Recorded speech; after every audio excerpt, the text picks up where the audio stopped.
Thanks for joining us this morning on Behind the Scenes at the Hanover Theatre. This is Lisa Conda, and I'm so excited to be here today with Billy Costa. Many of you may recognize Billy from either Kiss 108 or New England Cable News, TV Diner. He was the original Phantom Gourmet, and Evening Magazine from back in the day. Welcome, Billy. Hey, Lisa, how you doing? Awesome. And we are so excited to have you come and host Ina Garten when she comes to the Hanover Theatre. Some of you may know her as the Barefoot Contessa. Well, I'm excited because although I've been to Worcester many times, including shooting many restaurants for TV Diner, I've never been to Hanover Theatre. We cannot help to have you here and woo you to the new Worcester. We want you to experience all this great world-class entertainment we have. We have great restaurants, and you are going to be blown away, if I don't say so myself, by the absolute beauty of our theater. We've been ranked one of the top 50 theaters worldwide, Billy. Worldwide, right? We've ranked higher than many of the Boston theaters, all the theaters in Massachusetts a couple of times for our ticket sales and people that have come to the theater. So it's significant, and we've also... Well, you know what? To hell with Boston. I'm all about Worcester. Yeah, there you go. Perfect. I don't feel as though I'm worthy. But also... Hanover Theatre, here I come. That's right. And wait until you see the theater, because this is what people say. They can't believe it's in Worcester, which, by the way, there are many beautiful things in Worcester. But we've won... Oh, yes. Yeah, we've won Historic Trust for Preservation Awards because of the renovation and restoration of our theater. Just so you know, it was a $32 million restoration, and we had our grand opening 5 years ago. So we are all abuzz with celebrating. Boy, I better get all gussied up. Yes, please. We want to see it. So you had the opportunity to talk a little bit with Ina's agent, right? Yes, I did. And so can you tell our listeners a little bit about what they can expect? Well, first of all, if you know anything about Ina Garten, it's that she has, I think, nothing but raging fans. Right. I mean, if you're an Ina Garten fan, you are dedicated, committed, and I think what we can expect is like a really, really intimate setting, intimate experience, and really expect Ina Garten to open up, because this is what she's about. She's about her people, and she's about getting up close and talking. So I think it's going to be really, really good for the folks who are there. Oh, I know. It's going to be really fun. And I think people are going to be excited to come and see you, too. They're going to want to see that banter. Well, I'm excited to meet her because she's a very, very interesting person and a very, very interesting story. I mean, I don't know if you know the backstory, but she served as like a budget analyst for the White House. I know. Isn't that incredible? And who would have thought the Barefoot Contessa, one of the most famous chefs of our current day, with these great cookbooks, would have worked for the White House as a budget analyst? And then just, what I like is if you really, really read into her and do some research on her, you notice that she's managed to reinvent herself several times over, but at her own will and of her own choice. I mean, think about it. To give up a job at the White House, then she ends up in East Hampton. She gets into the food business, which, by the way, was a very, very successful operation. And then just totally dove in and decided to start writing books and getting into it, and that landed her with her own food shows. And like I said, people I was talking to one of my friends the other day, and, I kind of knew that she was a very, very big Ina Garten fan. And she said, "Oh, my God, you're going to talk to Ina Garten?" I said, "Well, yeah, we're going to kind of share a stage together in Worcester at the Hanover Theatre. And, there's going to be a book signing, and there's going to be a Q&A." And she says, "Oh, my God, how do I go? I've got to be there." Oh, that's the question of the day, right? Well, let me ask you, how is it, like, are tickets still available? Is it a sellout? Oh, I'm so glad you asked.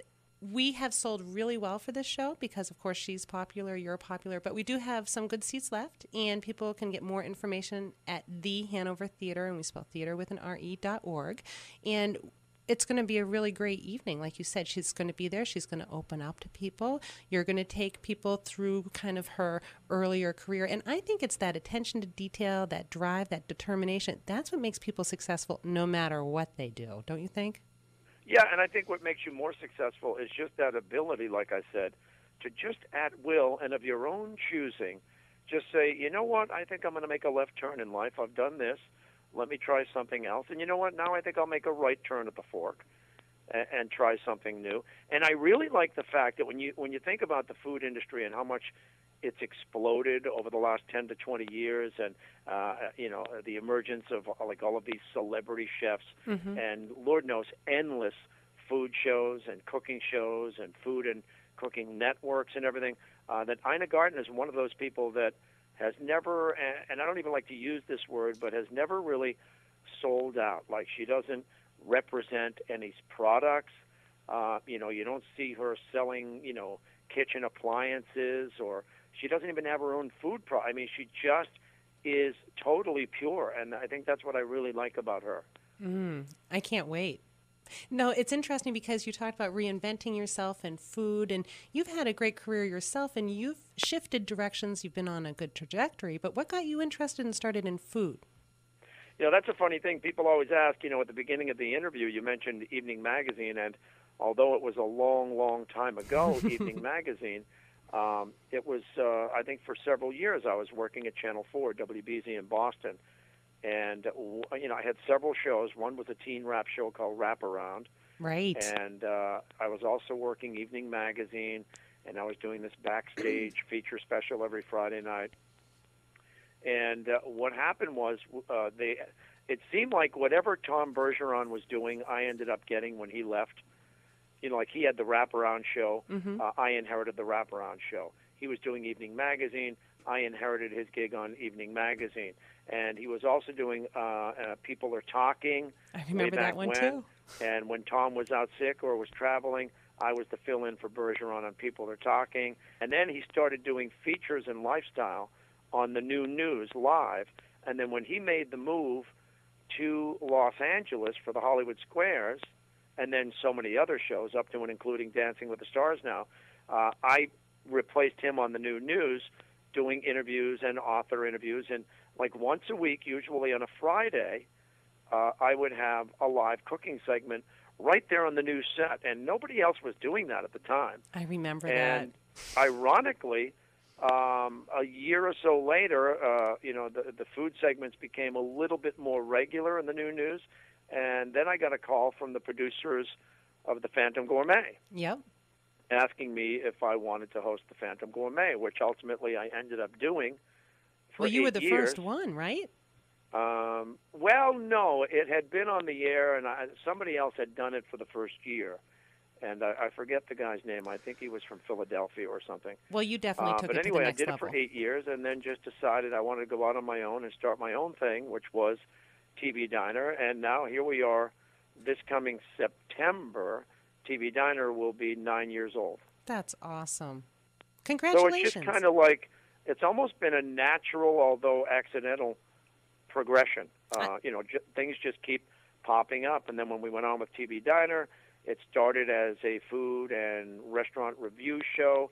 And then I think over the last 5 years or so, we've transcended more into a food review and travel show. We've done a lot of international shows like Puerto Rico and Italy and Sicily and Rome. And, we're planning several more shows down the road. So, yeah, we just kind of keep on trying to make it grow a little bit more every year. Oh, it's going to be great. And, I want to just go back to something you were talking about, and that's how much things have really changed, especially in the media, how people are getting information about what's going on, and social media, too. You've seen a lot of those changes, and especially in the last 5 years or so, even the types of shows. I mean, 5 years ago, I don't know that we would have had, a cable TV star touring the country talking about their insights as a chef, right? That wouldn't have necessarily been something that people were really interested in. Now people are looking at connecting not just on Facebook and LinkedIn, but, through different blogs. And the access to information is so immediate that the type of entertainment people are looking for, it's so varied. And this is a really good example of something that's kind of new.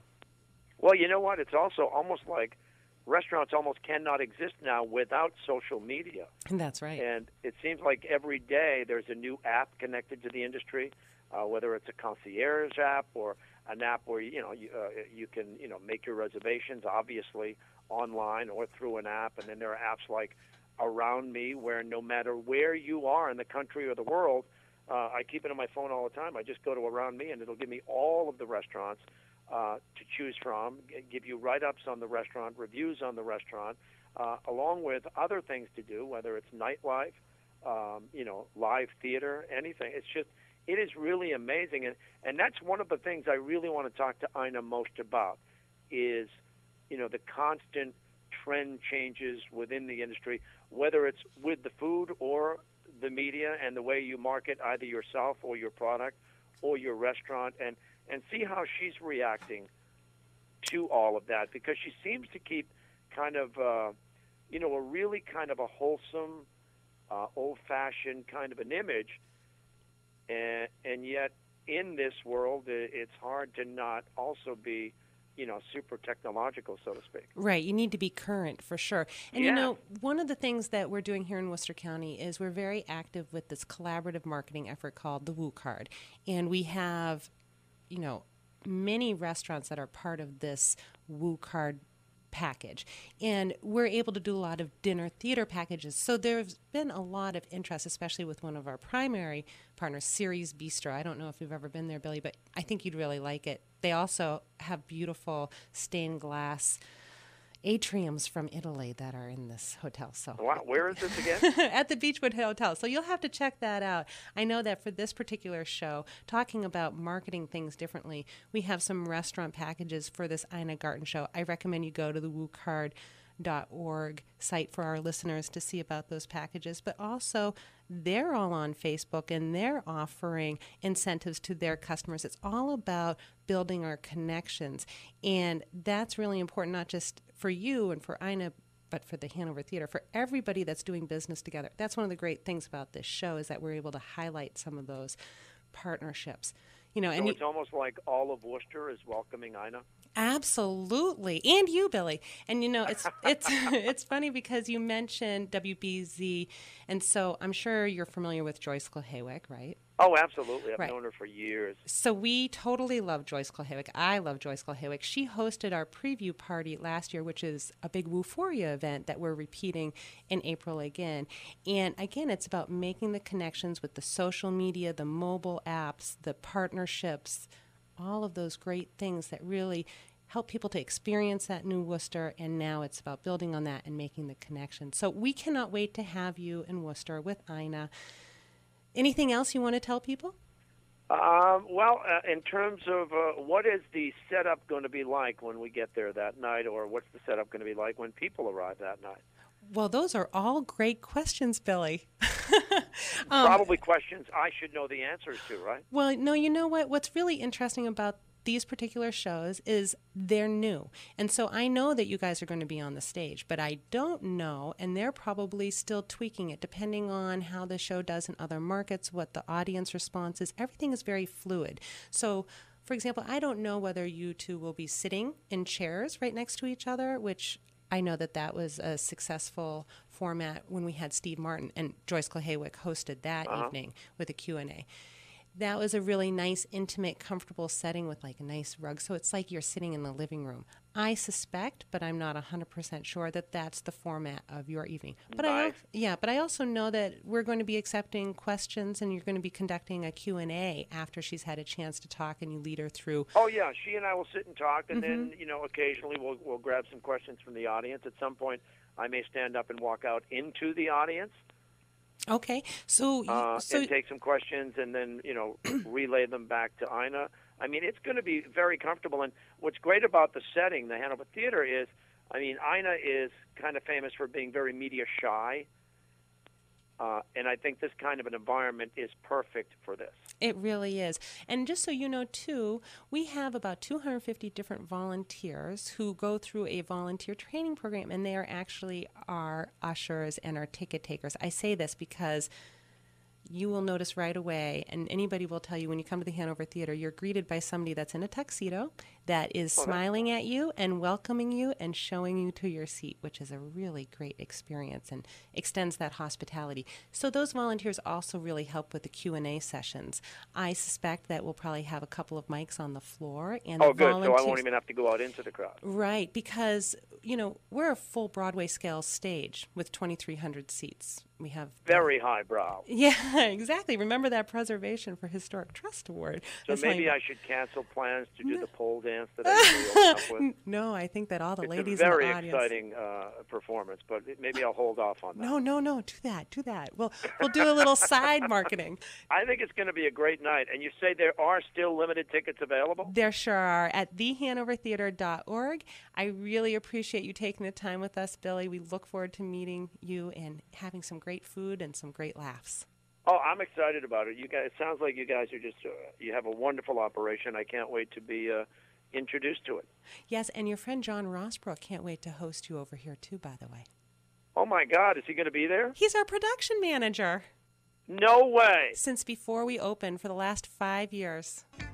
Wow. Yes. Well, I'm excited to see him too then. Absolutely. So you'll have your own little welcoming committee, and Welcome to Worcester will woo you. Awesome. All right, we'll see you there. Well, thank you so much. I look forward to seeing you in beautiful Worcester.